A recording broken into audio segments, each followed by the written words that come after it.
Ipinaliwanag ni Master Duguzan na napakahaba na ng kasaysayan ng Blood Battle Hall. Halos kasabay pangaraw ito ng mismong pagkakatatag ng kanilang sekta. Mula pa noong mga unang panahon, ang mga disipulo ng bulwagang iyon ay mayroon ng iisang tungkulin, at iyon ay ang harapin ng mga panlabas na kaaway ng sekta. Ayon sa kanya, kung bakit nananatiling matatag at hindi pa rin bumabagsak ang Saint Yuan Demon Sect hanggang sa kasalukuyan ay hindi dahil sa swerte o pagkakataon, kundi dahil sa sunod-sunod na labanang pinagdaanan nito sa loob ng napakahabang panahon. Kaya naman, habang ang Mountain Protection Array ang nagsisilbing matibay na depensa na nagbabantay sa buong paligid ng Demon Sect, ang Blood Battle Hall naman ay kabaligtaran ng paraan ng pagkilos. Hindi sila naghihintay na salakayin ng kanilang mga kaaway. Sila mismo ang kusang kumikilos at lumulusob. Bago pa man makalapit ang kalaban sa kanilang teritoryo, inuunahan na nila itong lipulin hanggang sa wala nang matirang banta. Doon tuluyang naunawaan ni Zhao Mo ang sitwasyon. Ngayon lamang niya napagtanto na ganoon pala talaga ang paraan ng paggalaw ng Blood Battle Hall. Ngunit matapos maintindihan ang paliwanag, hindi pa rin niya napigil ang magtanong sa kanyang master.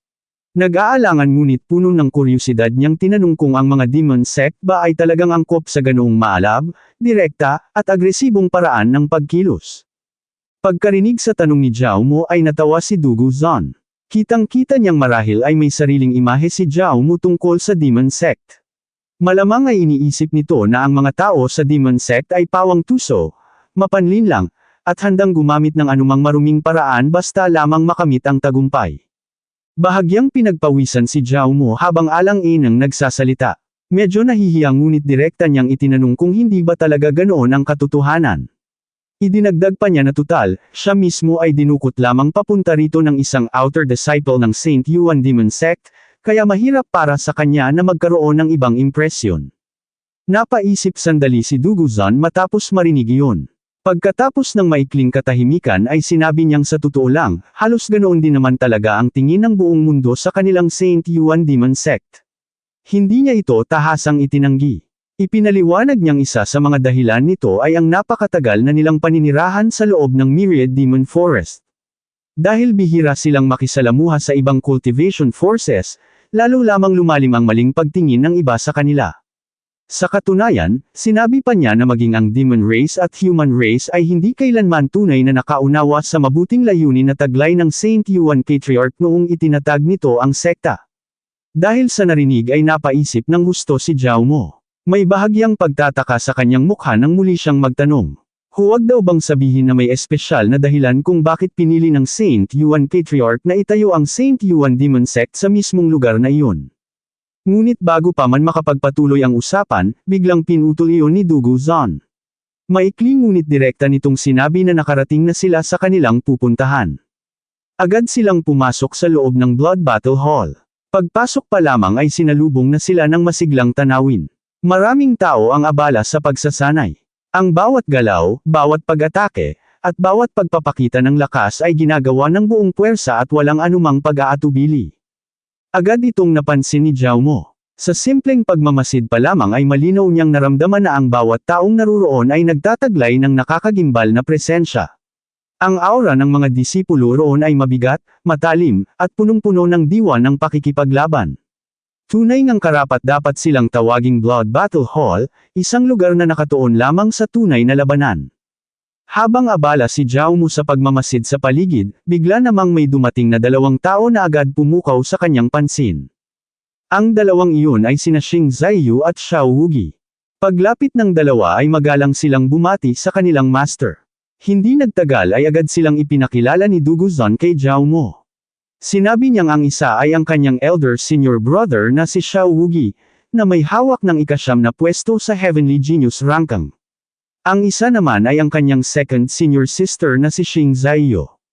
Pagkarinig sa pagpapakilala ay agad na nagpakita ng paggalang si Zhao Mo. Maayos siyang bumati sa dalawa bilang nararapat sa isang junior. Matapos iyon ay agad na tinawag ni Duguzan si Xiao Wugi at iniutos na samahan siya upang kunin ang Wuji Bell. Bahagyang nagtaka si Xiao Wugi matapos marinig ang utos. Hindi niya napigil ang magtanong kung kailangan pa ba talaga nilang gamitin ang bagay na iyon. Pagkarinig sa tanong ay agad siyang tiningnan ni Duguzan nang may halatang pagkainis. Galit nitong itinanong kung iniisip ba ni Xiao Wugi na hindi sapat ang talento ng personal na disipulong balak niyang tanggapin upang sumailalim sa pagsusulit ng Wuji Bell.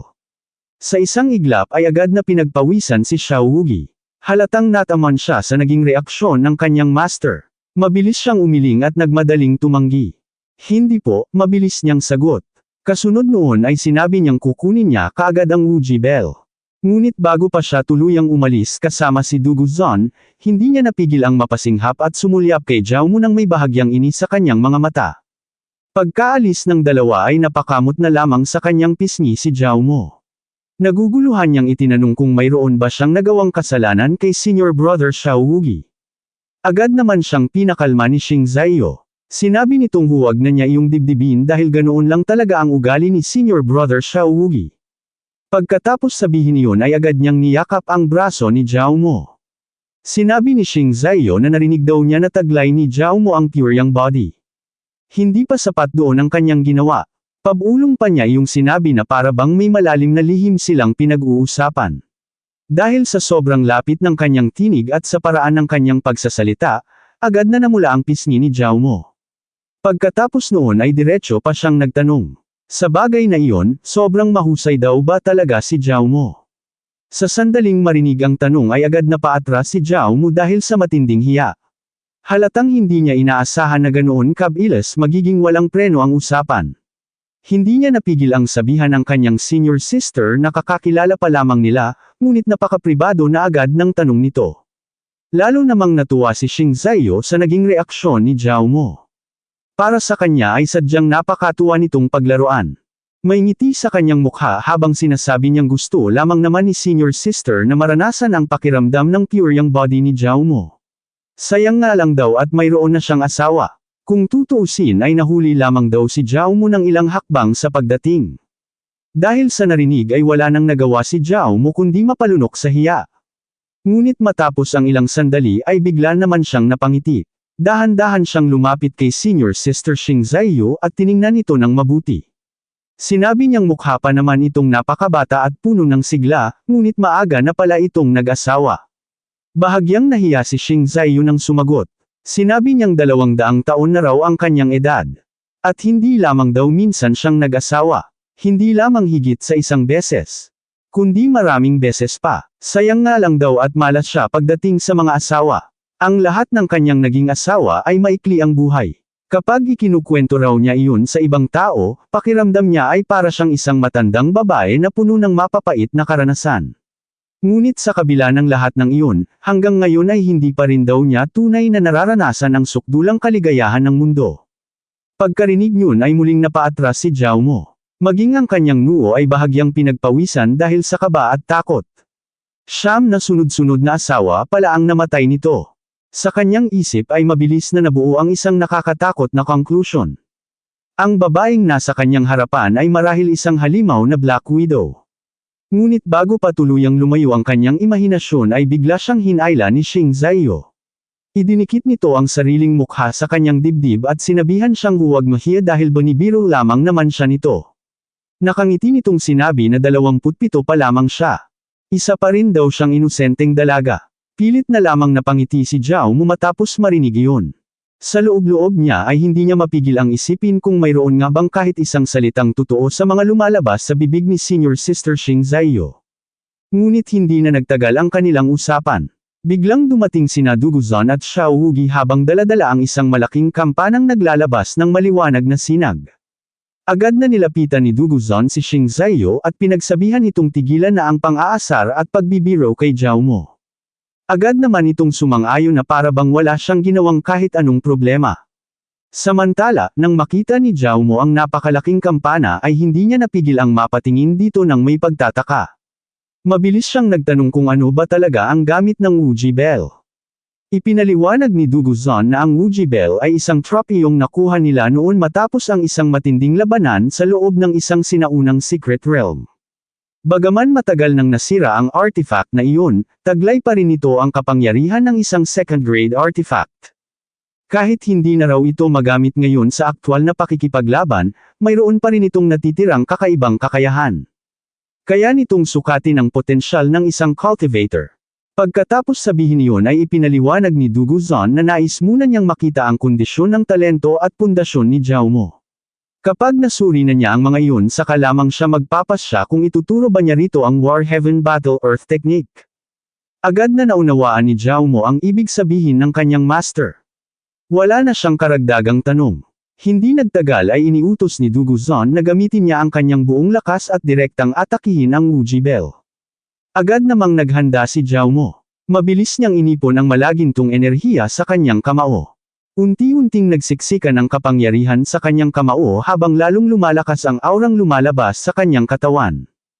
Kasunod niyon ay buong lakas niyang sinuntok ang Wuji Bell. Sa mismong sandali ng pagtama ng kanyang kamao, isang napakalakas ngunit ganap na walang tunog na shockwave ang biglang sumabog palabas. Ang kakaibang alon ng enerhiya ay kumalat sa buong paligid at agad na gamulat sa lahat ng naruroon. Hindi lamang iyon nagtapos sa loob ng Blood Battle Hall. Patuloy na kumalat ang shockwave hanggang sa labas ng bulwagan. Lumampas ito sa mas malalayong bahagi ng sekta at umabot pa sa isang nilalang na kasalukuyang nakapikit sa isang malayong lugar. Bigla nitong iminulat ang mga mata. Ang nilalang na iyon ay nasa isang lugar na halos gumuguho na sa sobrang pagkawasak. Sa sandaling maramdaman nito ang kakaibang paglitaw ng enerhiya, mababa nitong sinabi na sa wakas ay lumitaw na ang Human Emperor. Kapag nalaman daw iyon ng binibini, tiyak na matutuwa ito. Ngunit kasabay ng mga salitang iyon ay biglang naging mabigat ang kanyang tono. Sayang nga lang daw, huli na ang lahat, dahil ang kapalaran ay matagal nang nakapirma. At sa sandaling maitatak ang kapalaran, wala nang sinuman ang makakapagbago nito. Kasunod niyon ay nalipat ang eksena sa loob ng Myriad Demon Forest. Sa lugar na iyon ay maraming demonyo ang nagtitipon-tipon habang nababalutan ng makapal at umiikot na pulang enerhiya. Sa pinakaharap ng mga ito ay nakatayo ang kanilang pinuno. Mababa ngunit mabigat ang tinig nito habang nagtatanong sa iba kung hindi rin ba nila naramdaman ang biglaang paglitaw ng Human Emperor. Sa kanyang tono ay walang pagtatago sa bigat ng kahulugan ng pangyayaring iyon. Mukhang magbabago na raw ang langit ng buong Immortal Martial Continent. Dito na po nagtatapos ang ating kabanata, abangan ang mga susunod pa nating upload. Huwag din kakalimutang mag-like, share, subscribe at i-click ang notification bell, para lagi kayong updated sa mga susunod pa nating mga video.